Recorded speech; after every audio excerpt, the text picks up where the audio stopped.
Assalamualaikum warahmatullahi wabarakatuh. Bagaimana kabar anak-anak hari ini? Semoga semuanya dalam keadaan baik ya. Masih tetap menjalankan ibadah puasa? Nah, walaupun semuanya berpuasa, tetapi harus tetap semangat dalam belajar. Baik, pada pagi ini kita akan melanjutkan pada tema 8, subtema 2, pelajaran 4, 5, dan 6.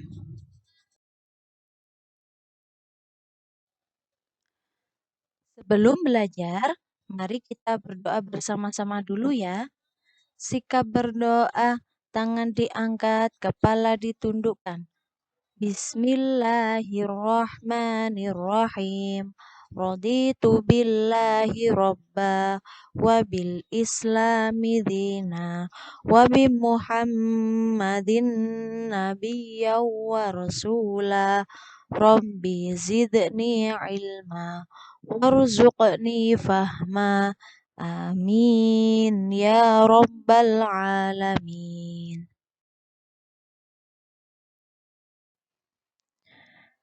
Kita mulai pada pembelajaran yang pertama.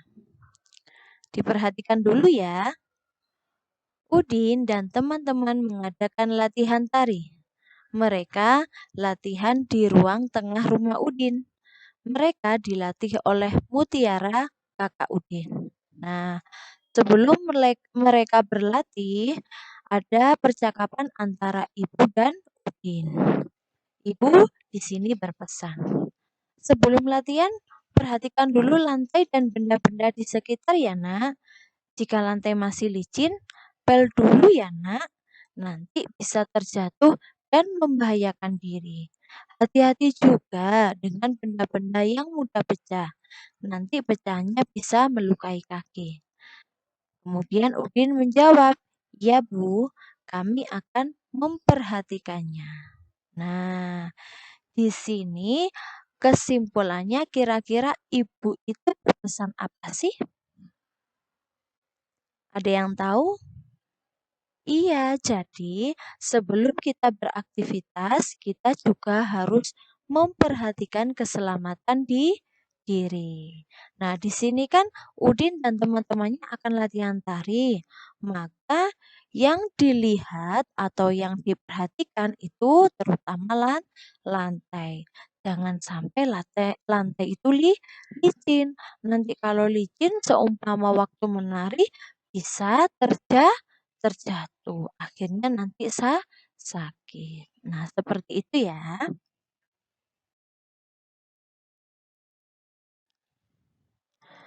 Dalam sebuah tarian itu ada sebuah pola lantai. Nah, macam-macamnya ada banyak. Sekarang perhatikan dulu. Udin dan teman-teman mulai latihan tari. Mereka membentuk pola lantai. Pola lantai banyak jenisnya. Perhatikan gambar berikut dengan teliti. Nah, ini ada 6 gambar, yaitu terkait pola lantai dalam sebuah tarian. Yang pertama itu pola lantai lurus ke samping. Yang kedua, pola lantai lurus ke depan. Yang ketiga, pola lantai membentuk huruf V. Yang keempat, pola lantai berbentuk lingkaran. Dan yang kelima, ini ada pola lantai serong kiri. Nah, yang sebelahnya pola lantai yang serong kanan. Nah, tentu anak-anak tidak asing lagi ya dengan yang namanya pola lantai. Karena pada pembelajaran di tema-tema sebelumnya, materi pola lantai ini sudah dipelajari. Jadi, dalam sebuah tari itu ada yang namanya pola lantai. Nanti ketika anak-anak menari bisa dipraktikkan. Kira-kira pola lantai yang mana yang dipraktikkan oleh anak-anak?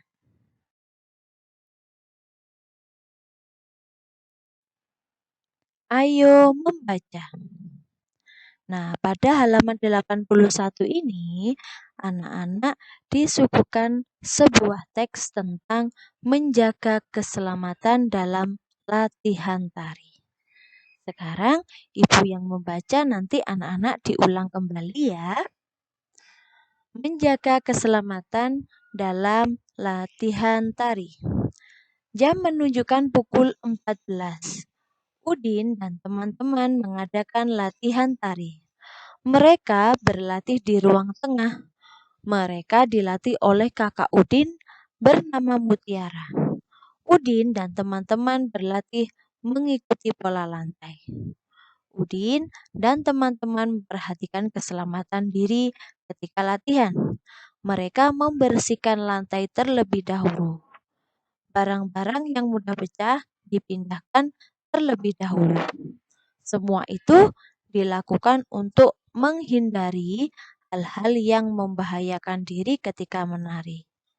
Sikap mereka pantas untuk ditiru dan dicontoh. Waktu menunjukkan pukul 16.00. Udin dan teman-teman selesai latihan tari.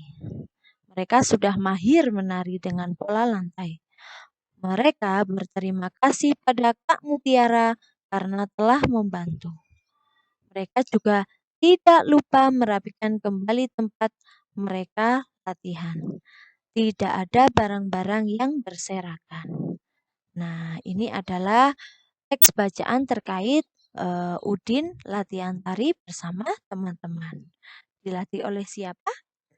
Ya, kakak Udin bernama Mutiara.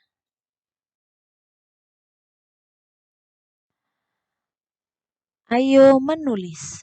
Masih ingatkah kamu dengan aturan penggunaan tanda titik? Kira-kira anak-anak masih ingat tidak?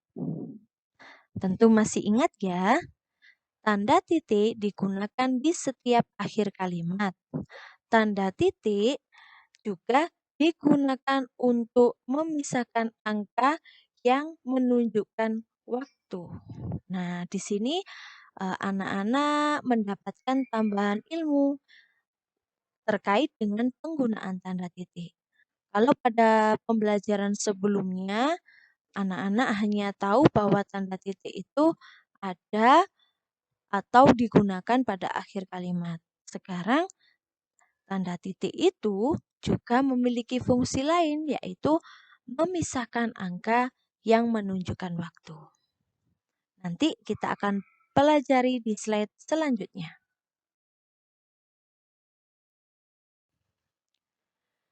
Kerjakan latihan dengan mengikuti petunjuk berikut. Tulislah 5 kalimat yang memuat aturan penggunaan tanda titik. Tuliskan pada kotak di bawah ini. Nah, di sini anak-anak disuruh membuat 5. Ibu guru bantu untuk menjawab 2 soal ya. Contoh yang pertama. Pada pukul 12.00 atau jam berapa? Iya, jam 12 siang ya. Benny pulang sekolah. Nah, di sini tanda titik itu digunakan untuk memisahkan waktu, yaitu pada angka 12 diberi tanda titik kemudian 00. Ini menunjukkan menit bahwa 12 tepat atau 12 siang ya. Benny pulang sekolah. Nah, di akhir kalimat juga diberi tanda titik. Contoh yang kedua, Nina belajar bersama di rumah Siti.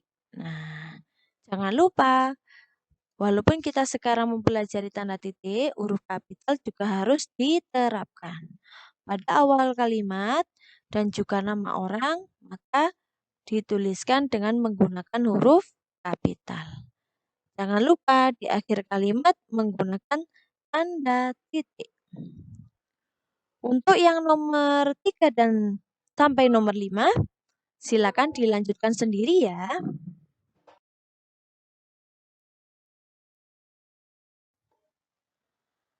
Ayo mengamati. Pukul berapakah Udin dan teman-teman mulai latihan tari? Pukul berapa pula mereka selesai latihan tari? Perhatikan tanda waktu yang ditunjukkan oleh jam berikut. Nah, tadi kan kita sudah bersama-sama membaca teks bacaan tentang menjaga keselamatan dalam latihan tari. Di situ teksnya menceritakan tentang Udin dan teman-temannya berlatih tari dengan Kak Mutiara. Nah, tadi masih ingat mulai latihan jam berapa? Iya, tadi Udin dan teman-temannya mulai latihan pukul 14.00. Nah, artinya pukul 14.00 itu sama dengan pukul 2 siang. Nah, berakhir atau selesai latihan pukul 16.00. Yang artinya sama dengan pukul 4 sore. Mereka mulai latihan pukul 14.00. Mereka selesai latihan pukul 16.00. Lama kegiatan selama 2 jam. Nah, kenapa kok 2 jam, Bu? Kita hitung ya. 14 ke 16 itu berapa jam? 14, 15, 16. Nah, kalau dihitung dari angka ini jam 2 sampai jam 4 itu ada 2 jam. Dari jam 2, jam 3, jam 4. 1 jam itu ada 60 menit. Maka mereka latihan selama 120 menit.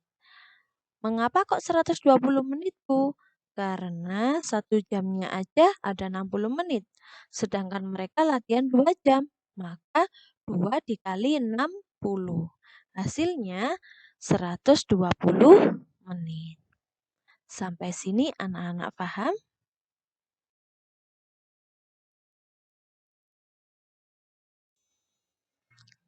Ayo berlatih. Tentukan pukul berapa kegiatan berikut dimulai. Gambarkan posisi jarum panjang dan pendek di angka berapa. Hitung pula berapa menit kegiatan itu berlangsung. Nah, ini ada sebuah gambar pada soal pertama. Ibu berikan contoh dulu ya. Nah, ini waktu paginya belum terlihat. Pagi mulai pukul latihan, mulai latihan pukul titik-titik-titik. Selesainya latihan pukul 10 pagi. Nah, pada teks terdapat lama waktu kegiatan selama 2 jam. Nah, 1 jam 60 menit. Jadi lama waktu kegiatan kira-kira berapa menit? Nah, tadi kan selesainya jam 10. Maka mulainya 2 jam sebelumnya itu kira-kira jam berapa? Sebelum jam 10 jam berapa? Jam 9. Sebelum jam 9? Jam 8. Maka bisa kita isi atau bisa kita gambarkan pada gambar jam yang kosong itu jarum pendek di angka 8. Jarum panjang di angka 12. Nah, itu waktu yang tertera mulai latihan pukul 8.00. Maka karena di sini disebutkan selama 2 jam, 1 jam ada berapa menit tadi?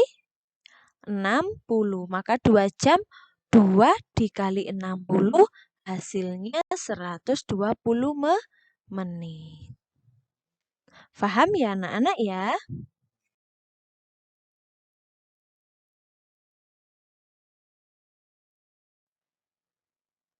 Nah, untuk yang nomor 2 sampai nomor 5, silakan dilanjutkan sendiri ya. Kalau misal anak-anak bingung, nanti bisa tanya orang tua di rumah. Selamat mengerjakan.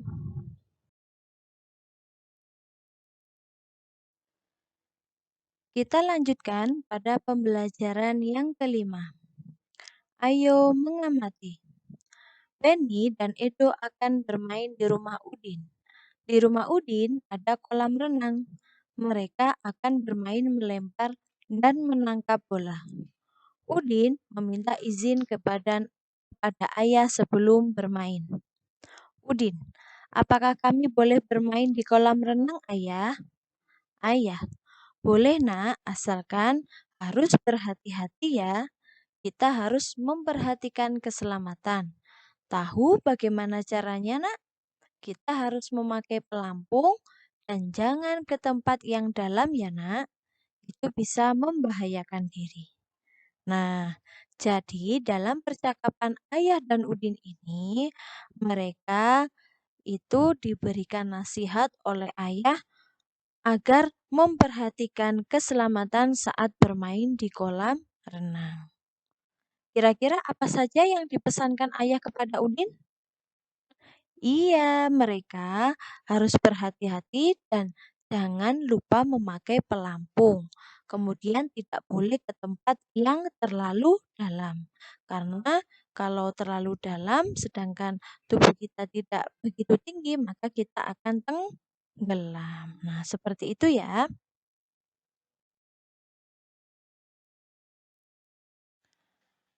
Ayo membaca. Tentu kamu masih ingat dengan kalimatannya bukan? Kalimatannya digunakan untuk menanyakan sesuatu. Bacalah kalimat berikut dengan lafal dan intonasi yang tepat. Nah, Ibu akan memberikan contoh dulu ya pelafalan kalimatannya yang tepat. Yang pertama, apakah kami boleh bermain di kolam renang, Ayah? Nah, jadi seperti itu ya. Nomor dua, tahu bagaimana caranya, Nak? Nah, itu contoh kalimat atau pelafalan kalimatannya yang tepat. Kalimat tanya di atas menggunakan kata tanya apa dan bagaimana.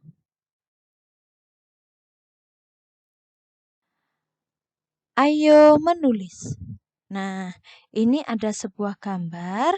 Nah, di mana dalam gambar ini terdapat 6 kata tanya. Apa saja? Yaitu apa, siapa, di mana, bagaimana, kapan, dan mengapa.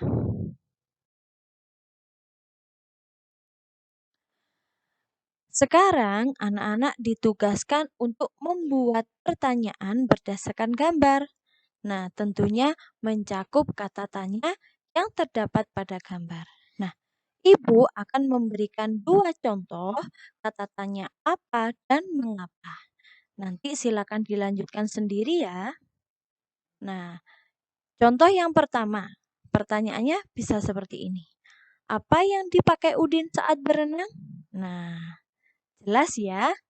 Nah, di situ kan bisa dilihat atau diamati pada gambar sebelumnya. Yang kedua, mengapa harus memakai pelampung? Nah, untuk kalimatannya selanjutnya, silakan dilanjutkan sendiri ya.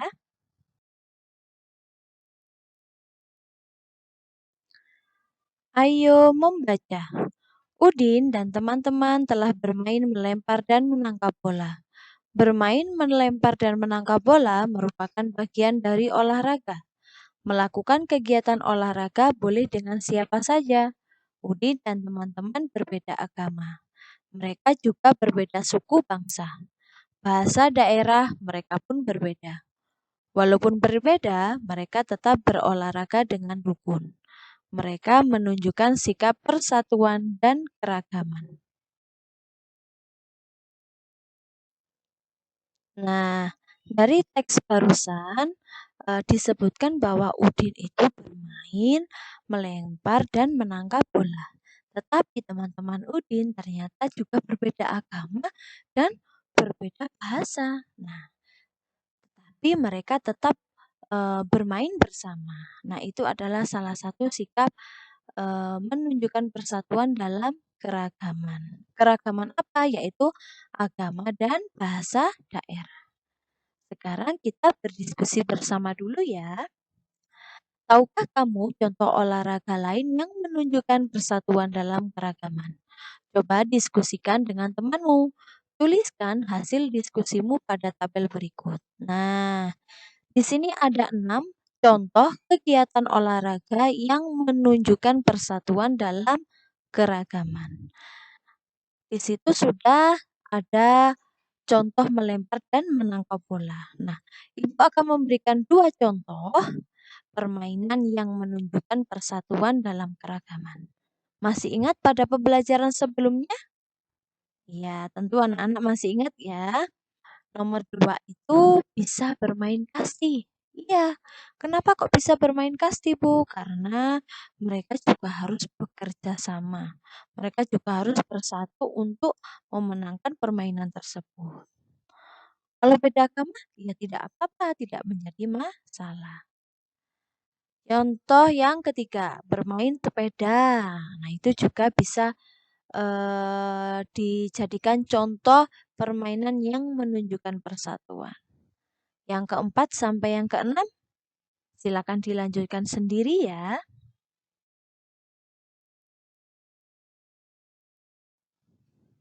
Pernahkah kegiatan olahraga di atas kamu lakukan? Pernah ya? Sekarang coba cari gambar salah satu kegiatan olahraga di koran atau majalah. Kemudian gunting dan tempelkan gambar tersebut pada kotak berikut. Nah, nanti tugasnya anak-anak itu mencari sebuah gambar terkait kegiatan olahraga yang sekiranya pernah anak-anak lakukan, baik itu di sekolah, baik di rumah atau di tempat yang lain. Nah, nanti silakan cari gambarnya di koran atau majalah, kemudian tempel pada halaman 94 ini ya. Dapat dipahami ya anak-anak ya? Kita lanjutkan pada pembelajaran yang keenam. Ayo mengamati. Udin dan teman-teman bermain sepeda. Mereka bermain di halaman rumah. Bermain sepeda harus berhati-hati. Jika terjatuh, badan bisa terluka. Kita harus memperhatikan keselamatan diri. Siti, Udin, siapa yang membelikan kamu sepeda? Kapan kamu bisa bersepeda? Udin menjawab, ayahku yang membelikannya. Aku baru pandai bersepeda. Kata ayah, jika bersepeda harus berhati-hati. Benda-benda di sekitar juga harus diperhatikan dengan baik. Nah, dari percakapan yang dilakukan Siti dan Udin, kita bisa melihat bahwa melakukan apapun, melakukan aktivitas apapun, kita tetap harus menjaga keselamatan di diri. Seperti tadi, bermain, melempar dan menangkap bola, kemudian berenang. Nah, sekarang bersepeda. Jadi, kalau bersepeda tidak usah ngebut atau kencang. Nanti ketika keseimbangannya sudah turun, bisa terjatuh, akhirnya terluka.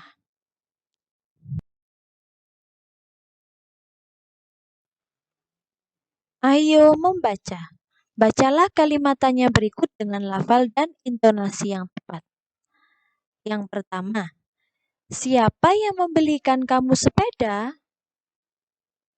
Yang kedua, kapan kamu bisa bersepeda? Nah, kalimatannya berguna untuk menanyakan sesuatu. Kalimatannya selalu dibubuhi dengan tanda tanya di akhir kalimat. Anak-anak jelas sudah paham ya bagaimana cara pelafalan kalimat tanya dengan intonasi yang tepat. Ayo menulis. Kerjakan latihan dengan mengikuti petunjuk berikut. Tulislah pertanyaan menggunakan kata tanya apa, siapa, kapan, di mana, mengapa, dan bagaimana. Tuliskan pertanyaan berdasarkan gambar berikut. Nah, di sini ada sebuah gambar di mana Udin dan Siti itu terjatuh dari sepeda. Nah, di situ juga ada 6 kalimat tanya yang seperti pembelajaran sebelumnya ya. Jadi apa, siapa, di mana, mengapa, kapan, dan bagaimana. Nanti anak-anak diperintahkan untuk membuat pertanyaan berdasarkan gambar.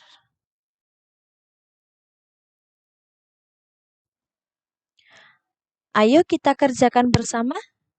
Nah, tadi kan perintahnya disuruh untuk membuat pertanyaan berdasarkan gambar. Nah, tentunya juga mencakup 6 kata tanya yang ada pada gambar. Nah, ini anak-anak silakan disalin ulang pada buku paketnya di halaman 98. Yang pertama, apa yang terjadi dengan Siti dan Udin? Yang kedua, mengapa Udin dan Siti bisa terjatuh? Yang ketiga, kapan Udin dan Siti jatuh dari sepeda? Yang keempat, bagaimana kondisi Udin dan Siti setelah jatuh dari sepeda? Yang kelima, di mana Udin dan Siti jatuh dari sepeda? Yang keenam, apa yang menyebabkan Udin dan Siti jatuh dari sepeda? Nah, nanti silakan langsung disalin pada buku paket halaman 98.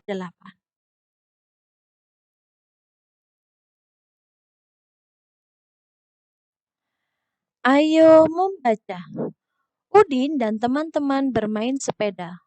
Udin dan teman-teman berbeda agama. Mereka juga berbeda daerah asal. Walaupun berbeda, mereka bermain sepeda dengan rukun. Sikap mereka telah menunjukkan sikap bersatu dalam keragaman.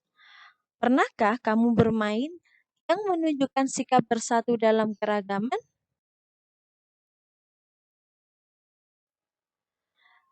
Ayo berlatih. Kerjakan latihan dengan mengikuti petunjuk berikut. Coba kamu tuliskan kegiatan bermain yang pernah kamu lakukan bersama temanmu. Tuliskan yang menunjukkan persatuan dalam keragaman. Nah, pada kolom di halaman 100 ini, anak-anak kan sudah pernah mengisi. Nah, ini sama seperti pembelajaran sebelumnya. Jadi ada beberapa permainan yang menunjukkan persatuan dalam keragaman. Nanti langsung disalin saja ya. Nomor 1, bermain sepeda. Nomor 2, ada yang bisa? Iya, bermain bulu tangkis. Yang ketiga, bermain peta umpet. Yang keempat, bermain kelereng. Yang kelima, bermain bola kasti.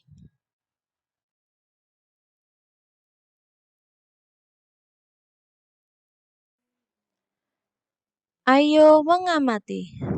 Udin dan teman-teman mulai bermain pukul 16.00. Mereka bermain selama 1 jam. Mereka selesai bermain pukul 17.00. Nah, ini ada sebuah gambar jarum jam. Amati tanda waktu yang ditujukan oleh jam berikut. Nah, tadi mulai pukul berapa? 16.00. Itu berarti sama halnya dengan pukul 4 sore. Maka jarum pendek ditunjukkan pada angka 4, jarum panjang ditunjukkan angka 12. Selesai jam berapa? Jam 17.00. Maka sama halnya itu jam 5 sore. Maka jarum pendek di angka 5, jarum panjang di angka 12. Anak-anak tentu bisa ya menggambar jam seperti ini.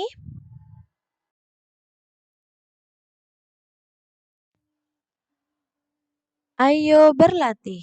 Nah, di sini anak-anak diperintahkan untuk menggambar tanda waktu pada jam sesuai dengan penjelasan soal.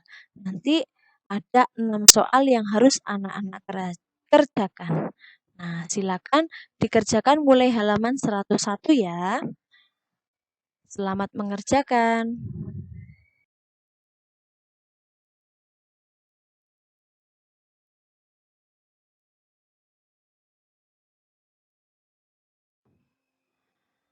Alhamdulillah pembelajaran pada pagi hari ini telah usai.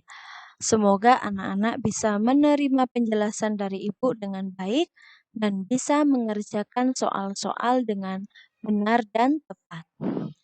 Baik, sebelum kita akhiri, marilah kita berdoa bersama-sama dulu ya. Bismillahirrahmanirrahim. Subhanakallahumma wa bihamdika asyhadu an la ilaha illa anta astaghfiruka wa atubu ilaik. Ibu akhiri, wassalamualaikum warahmatullahi wabarakatuh.